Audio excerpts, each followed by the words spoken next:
Chapter 5. Crafting Time for the Life You Really Want. Most individuals live their lives surviving by time instead of creating. They live their days on automatic pilot, reacting rather than creating. However, time is much more than that. It is the essence of your life. In Chapter 5, you will learn how to reclaim creative control of your moments and craft your life into a life you deserve, not just one that is demanded of you by the world. 5.1. The most powerful tool, not a shackles of time. People do not experience freedom in terms of time, rather they feel that they are shackled by it. They rush through tasks and count minutes with hope of some relief in the end. Their lives are spent as if they are just going through time and not designing it. However, the reality is that time does not have to be a burden. It is the most powerful tool. This trap starts when time ceases to be seen as something where you can paint your ideas, but instead as something where you have to fulfill your responsibilities. Every hour feels like a burden. Every task becomes a burden. You start every day feeling like the decision about how you should spend it is already made. However, the most successful and satisfied individuals never wait for anyone's approval to organize their time, but instead claim it. How you experience time determines the quality of your life. If you have less time, you have a hectic life. But if time is chaotic, then your life will be unsteady. But on the other hand, if you make time meaningful, then your life will be filled with abundance. This whole process begins within yourself. You are not just arranging activities, but making an experience out of them every day. Planning your time is all about asking the right questions. Ask yourself not, how do I fit all of these things into my day? But what do I need to make my priorities today? Not, why am I always so busy that I have no time for me? But what do I let take my time? Time is not what holds you back. Time is what you've been given to build the life you truly want, and the moment you stop reacting to it and start designing with it, everything begins to change. 5.2. Stop managing time, start designing it. How you experience time determines the quality of your life. If you have less time, you have a hectic life, but if time is chaotic, then your life will be unsteady. But on the other hand, if you make time meaningful, then your life will be filled with abundance. This whole process begins within yourself. You are not just arranging activities, but making an experience out of them every day. Reverse engineer your life. Instead of building your day around activities, build your day around your themes. What are you going to build in your day? Creation, restoration, connection, learning, and play. How much of each do you think you need? Ignore the time constraints for now. Time design includes planning around how you wish to feel beyond what needs to get done. Take a moment to consider, how would your aligned life make you feel on a Tuesday afternoon? On a Saturday morning? In a Wednesday meeting? It may sound vague, but it's key to joy-filled time design. Once you let go of attempting to control time and start working together with time, you open yourself up to a greater harmony. It is not a matter of being controlled by your day, but rather a creative partnership with your day. 5.3. Don't follow a schedule. Build your own. One of the simplest ways to lose alignment is through mimicry of the time structures used by other people. We see what other people are doing well, and think that we should do what they are doing. However, our energy levels, priorities, and values are all different. What nourishes one person will choke another. The temptation to copy another person's schedule is easy because it provides the sense of clarity. However, clarity devoid of personalization is a form of performance. In essence, you are attempting to make yourself fit into a system which was not designed for you in the first place, and soon enough, you'll burn out not because the system doesn't work, but because it never belonged to you. In order to build your own schedule, it is necessary to discover your inherent rhythms. When are you at your sharpest, and when should you take breaks? What activities or discussions deplete your energy instantly? Allow self-awareness to define the structure, not vice versa. There's no need for an early morning wonder plan if you're a creature of the night. There's no need for hour-by-hour plans if you function best in a flow state. You just need a plan that will allow you to play to your strengths and give you a challenge to those reasons why not. The best calendar is not the one which is packed full of activities. It is the one which you feel owns you. When you create a schedule according to your values and your nature, time becomes a gift for your freedom. 5.4% discover your time anchors. Time anchors are those things which you cannot do without because they provide you with some kind of stability within your life. They give you a sense of who you are, where you need to be going, and how important certain things are. Without these anchors, life can get chaotic because you will find yourself reacting to the loudest person in the room. Time anchors will differ from one person to another. It can be morning routine, weekly review, evening walk, or Sunday review. It doesn't matter what time anchors you have as long as it is consistent. Time anchors allow you to have some sort of structure but not rigidity, rhythm but not repetition. Firstly, have only 2 time anchors, morning and evening. Set the bookends for yourself. With your morning time anchor, set the mood. With the evening one, you get time to reflect and release yourself from stress. They do not have to be lengthy, they must be genuine.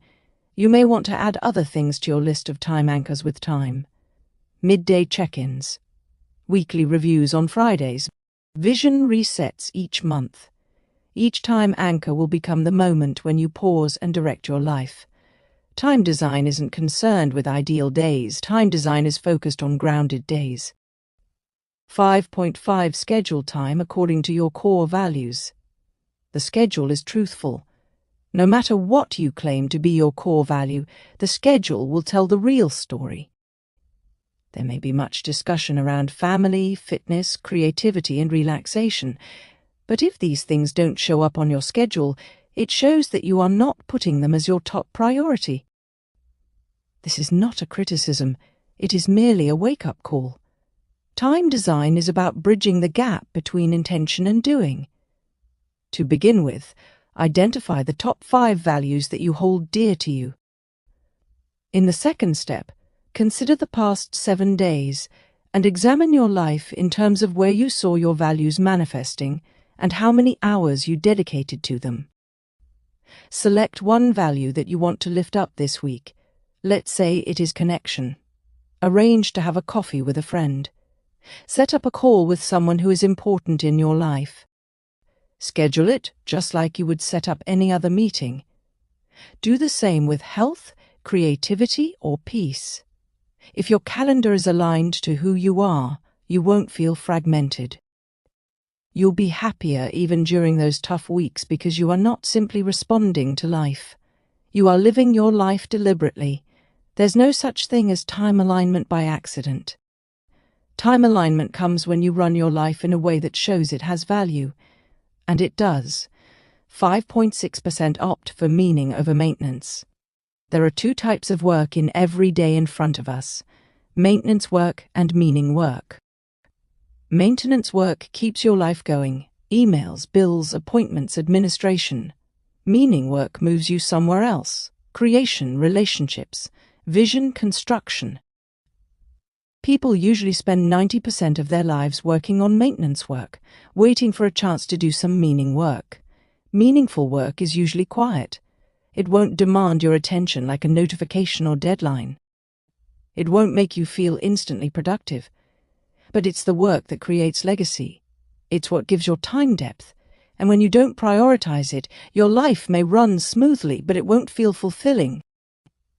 In order to give priority to meaning, ask yourself at the beginning of the week what would make this particular week worthwhile, and then schedule time for it first, not last.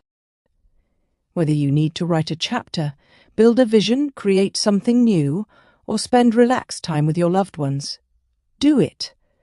Let maintenance tasks orbit around meaning not the other way around. You'll still handle the logistics of life, but they won't run your life. You'll start moving from survival to significance. A full schedule is not the same as a meaningful life. Protect the difference. 5.7% plan for recovery in your life. Recovery is viewed by many of us as an indulgence, a treat for whatever time may remain after everything else is completed. In reality, recovery is a necessity without which concentration fails, motivation falters, and burnout sneaks up on us under the guise of, "It's been a tough week." The best performers are not only skilled at execution but at restoration.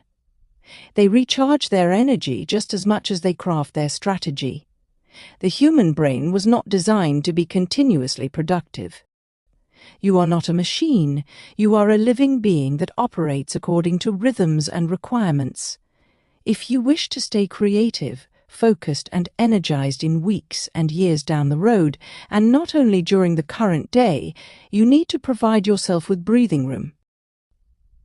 Recovery time does not always have to translate into many hours of downtime. It could include small things like taking a walk in the middle of the day, spending 10 minutes being quiet, stretching while on phone calls, or stepping away from your computer once the workday is done. This brief moment brings your body and mind back with renewed ability. A weekly recovery is equally important. Take time for yourself on one day during the week to relax and get out of production mode. Lower your mind's intensity. Allow your brain time to absorb all that you have been developing. Far from falling behind, such recovery makes your work more efficient. Designing time isn't just about what you can get done, it's about what you can keep doing over the long term. And that only happens when recovery isn't optional, it's automatic. 5.8 Create space for the life you want to grow into. Your current schedule might be serving your present, but is it making room for your future? Many people get stuck in maintenance mode, filling every available moment with current obligations and old routines. But if you want to grow into a new version of yourself, your calendar has to make room for that version. You must design time not just for who you are, but for who you're becoming. Imagine that your life is akin to a garden. If all parts of your garden have old plants that do not bear any fruits, there is nowhere else for new plants to grow. This applies to your schedule, where old commitments, old goals, and irrelevant routines will strangle your future season. Begin by asking yourself, who am I becoming? Then carve out some emptiness in your time, not in order to accomplish anything, but to think, dream, and invent. This could take the form of an hour of planning a week, half an hour of pondering each morning, or a weekend filled with play. And know that it is not emptiness, but fertility for change. It's not about having all the answers. All it takes is room for the question. What would the next iteration of your career, love life, health, or spiritual practice look like? And who do you need to be to experience that iteration? Let these be your guiding questions when designing your day. Rather than scheduling your existing life, schedule the life you want to lead. If it doesn't fit on your calendar, it will never happen. 5.9% give up should for the sacred. Perhaps the largest obstacle to time freedom is the word should. It finds its way into your plans, your routine, your calendar. I should go to that meeting. I should go to that event. I should be productive, restless, responsive. These silent expectations dominate your calendar and keep you busy living someone else's life rather than yours.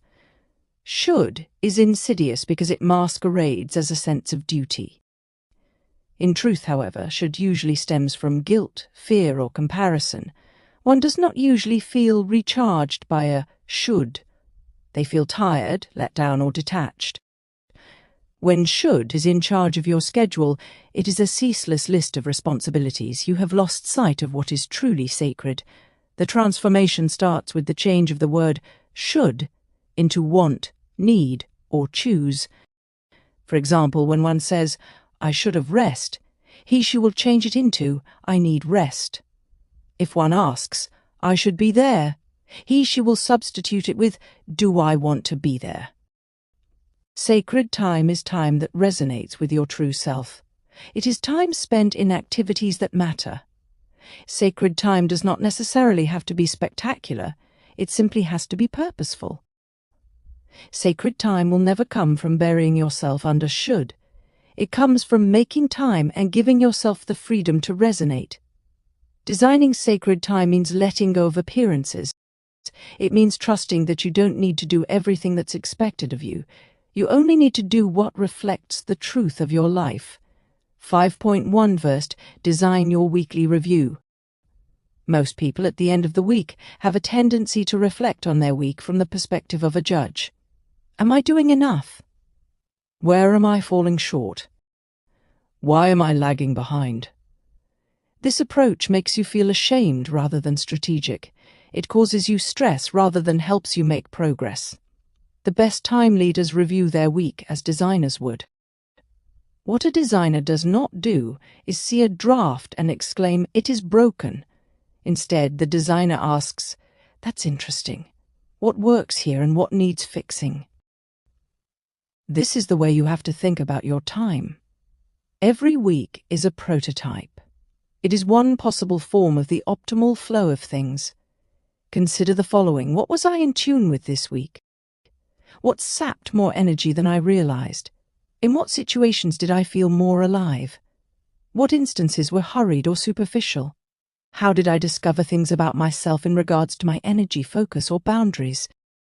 Then, make micro adjustments. Don't attempt to change everything. Move one meeting, introduce one moment of happiness, get rid of one non-fit. This is how design changes incrementally over time. Time leadership does not have anything to do with guilt. It has everything to do with progress. And being gracious when you look at the past week will allow you to design even more successful ones. 5.1 Designing days in line with the life you want. Life is designed one day at a time. Each day consists of multiple decisions. If you want to create a meaningful and fulfilled life, then you need to design days accordingly. Of course, not every day needs to be a great day, but the form of each day will represent the essence of your life. Thoughtfully built lives do not hustle through time, but rather take their time.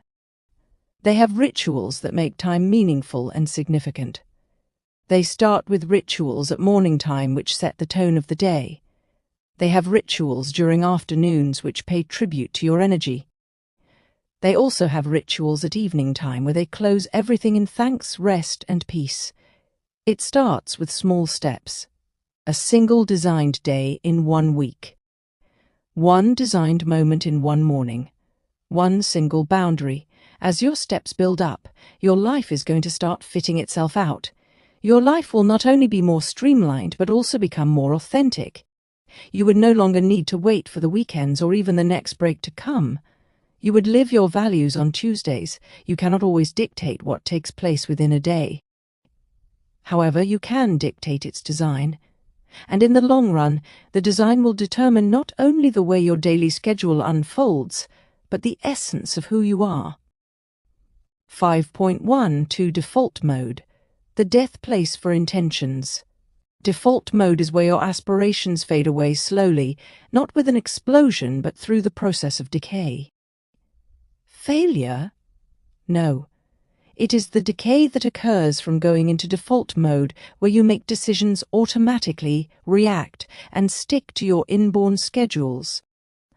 Default mode is when each day you wake up and have another similar day, not because you want to, but simply because you didn't question it. The default state is how most people live in ignorance.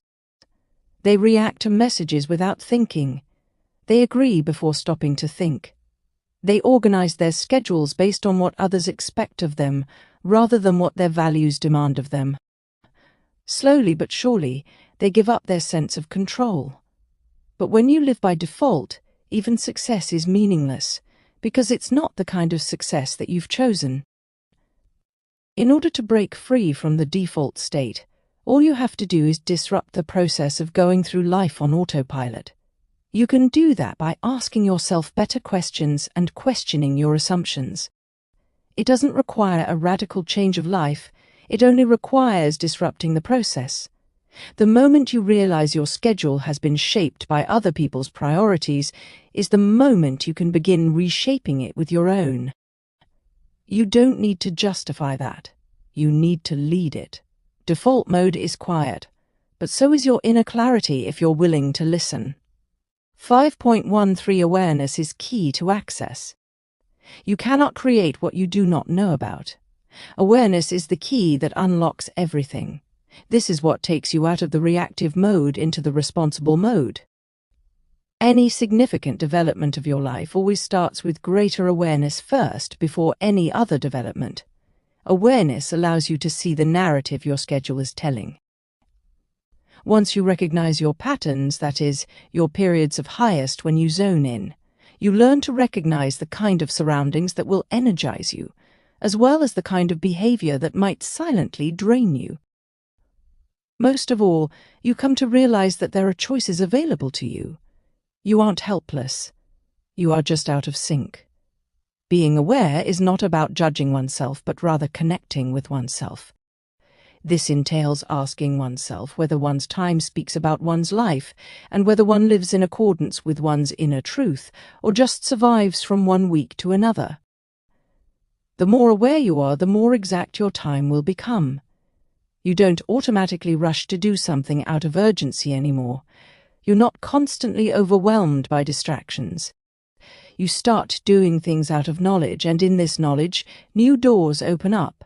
A life that you love requires awareness, but after you have awareness, you will never be okay with drifting anymore.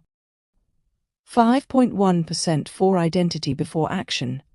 Before you plan out your day, you first have to determine who you are becoming. Many people schedule activities and tasks in their lives before they establish their identity. Instead of asking, "What do I need to do?" they should be asking, "Who do I want to become?" Action without an identity results in burnout. You are going fast in the wrong direction. Living intentionally starts with identity. If you have an idea about who you are growing into, then you'll start making decisions that match your identity. You won't agree to do something because you feel guilty. Instead, you'll say yes because of your growth. It's not about filling up your calendar to prove your worth anymore. To start off each week, conduct an identity check. What identity am I becoming this week? You can be the creator, the present parent, the courageous decision-maker, or the calm leader. Allow this identity to guide you in making your weekly schedule. The important thing here is to determine your identity. When your time reflects your identity, you build trust with yourself. You no longer feel fragmented. You begin to move through life with integrity, not just in your actions, but in your alignment. And that is what makes a designed life so powerful. It doesn't just look good, it feels right. This is more than just time management. You are expressing an identity. Be guided by identity, and activity will flow. 5.15 Design with energy, not just efficiency. Efficiency without energy is no good. Who cares if your list is checked off if you are drained at the end of the day? We need to redesign our time around energy rather than just efficiency. Our lives should be built on logical planning, not rhythmic movement. You are born with energy rhythms. There are times when you are energetic, creative, focused, or reflective. This is not your weakness, it's an indicator. The moment you learn to acknowledge and respect them, you start working with your body rather than against it. This is when everything flows. Energy design is about working hard during your peak times, allocating less demanding tasks during low energy times, and planning for recovery times. It's about having gaps between meetings rather than filling up your calendar with continuous meetings. It's about treating your body as an ally rather than a machine. This isn't about doing less, it's about doing the right things at the right time. You may still accomplish a lot, but you'll do it without the chronic fatigue, without the emotional cost, And the more you design your time around your energy, the more resilient, creative, and grounded you become. Efficiency isn't necessary all the time. Alignment is necessary because energy is what makes great things happen over the long run, not speed. 5.16 Re-engineer your defaults. Every life comes with defaults, automatic reactions, cultural inheritances, unspoken laws. Default settings are not necessarily bad. They're just rarely ever deliberate. Default settings are derived out of habit or culture or fear or convenience. And unless you re-engineer your default settings, they end up running your life, whether or not they still suit you. Reflect on your habits. What do you do when you feel anxious? What is your response to an opportunity presented to you? What do you do to begin the day, the week, or end the night? This collection of small decisions makes up your process. You will keep doing them unless you question them. And doing the wrong things over and over leads to frustration. Reprogramming your defaults involves selecting new default behaviors. It means substituting reactivity with intention. Perhaps it means starting your day with a walk instead of a scroll. Ending your night by reviewing instead of watching mindlessly on the computer. These changes take no more energy, just mindfulness. Each default you fix is making your time more potent. You stop waiting for motivation and start depending on systems. You take control of your day rather than running after it. Your future is not made up of your biggest successes, but your consistent choices. Fix your choices and fix your life. 5.17 The 5% that makes 95%. Not all time choices are equal. There are some select few time choices that will affect everything else about your life. These are the 5%, the key habits, anchors, and boundaries that determine 95% of what you do. Get these right, and everything else falls into place. Ignore these, and everything else is unnecessarily difficult. Your 5% might be your morning routine, your first thing in the week, your communication habits, your deep work protection, or even your exit from the workplace. Small but highly leveraged actions can work as levers for your entire day, which will begin to take shape once they're pulled. 95% of your life goes into fighting the chaos you find yourself in. The trick here is to stop responding to chaos and begin to refine what counts. What 5% of your life, if it were transformed, would transform everything else. Protect your 5%, design it intentionally, make it easily available, impossible to interrupt, and true to your core. It's not about doing more. It's about doing the few things that matter most, consistently. 5.18 Save the meaningful from the meaningless. Failure to protect that which is meaningful will automatically mean that the meaningless takes over. This isn't because of weakness or laziness on your part, but rather because distraction has been carefully crafted to be irresistible. The meaningful requires no effort in terms of capturing your attention. It simply invites it. But meaningless noise is abundant. That's why boundaries don't exist only for humans, but also for platforms, practices, and ways of thinking. The concept of time design refers to safeguarding deep work from shallow stimuli. It involves curation of your digital environment the same way you curate your physical environment. It means avoiding emotional garbage, comparison traps, and fabricated sense of urgency. If you want to be good at this, you have to establish a focus ritual. A practice of coming into your purposeful work deliberately. Perhaps it's silencing your phone, lighting a candle, using a timer, or even writing down your one goal for the next hour. You also need a closing ritual, another way to complete your circle, and make sure that you do not leave incomplete tasks hanging around and ruin your evening. Caring for the important not only involves a good start, but a proper closure so that your mind can relax. 5.19 Using environment as a design tool. Your environment is speaking to your brain whether you are conscious about it or not. Messy environments cause messy thinking. Cluttered desks create decision-making fatigue. Persistent noise disrupts concentration. But the converse is equally true. Environment design can help your brain stay focused and can even affect your emotions. Environment design is not just about aesthetics. It is about facilitating the right behavior. Make sure your resources are visible. Get rid of digital distractions in your workspace. Design your surroundings to facilitate the type of energy you want to channel. Create an environment that will act as a silent accountability partner for you. It applies to your digital environment as well. Does your digital environment reflect your personal values? Do your apps have everything you need, or are they full of distractions? Is your smartphone working for you or against you? Great design takes place in time, not in isolation, but in the places where one can sit and think and work. Small changes lead to big results. No drastic change is required. Simply clear one shelf, organize one habit station, and visualize one schedule. Your environment is your silent partner in every time decision. Make it a good one. 5.20 Build a time philosophy, not just a schedule. Schedules come and go. But a time philosophy? That stays with you.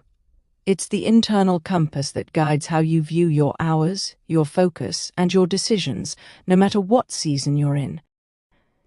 When life changes, and it will, your calendar may break down, but your philosophy will carry you through. Your time philosophy addresses some more fundamental issues. Why is time important to you? What is it that you are really trying to build? What should be the experience of your days, not just the appearance? The answers to these questions give you the ability to choose, plan, and live life without being too rigid. A philosophy on time could include statements such as presence rather than pressure, momentum rather than perfection. Energy should come before everything else. I invest my time based on what I value. There is no need for an elaborate manifesto. It just needs to be an internal guiding principle. It should be revisited often and even be changed when necessary. It should show you how to act when your daily schedule is challenged or when you have too much energy taken from you. Having a philosophy of time means that you do not live your days for other people's sake. You live them for yourself. Depth in design, vision in living. Let your philosophy of time lead the way. 5.21 Review, refine, repeat. Time design is not something you do once, never to speak of again. It is something that is constantly evolving. The same things that worked for you last quarter may not work for you now. That doesn't mean you failed, it means you have succeeded. Take some time at the end of every month or season and ask yourself questions such as, which rhythms served me? When and how did I go astray? Which habits helped me? What no longer serves me? This is not about being productive. This is about design. This will bring you back into yourself and give you permission to evolve. Do not strive for perfection. Strive for truth. The closer your schedule is aligned with who you are becoming, the easier it will be for you to find peace even when things get busy. This isn't about building a rigid routine. It's about living in honest rhythm with your own life. And rhythm always requires recalibration. 5.22 Conclusion. Design is the art of life by intention. When one lives by design, he or she takes the burden of the design of his or her life into one's own hands. This means stepping from being reactive to becoming intentional and taking the initiative. It means understanding that life and time are things that one shapes by one's design rather than them shaping one. You have learned in this chapter how not to manage time as a machine, but design it as an artist. Rhythm, anchors, energy, identity, boundary, and refinement are some of the things which you have covered in this chapter. Life does not transform through an entire overhaul, but through small repeated acts. Living by default leads to drift. Living by design leads to depth. And that depth creates the life you want, not just in theory, but in your real schedule, in your real relationships, in your real world. Your time is your masterpiece. Don't just protect it, design it. Thank you so much for watching. If this helped you, stay tuned with us. We have so much more coming on how to manage your time and craft the life you really want. See you in the next one.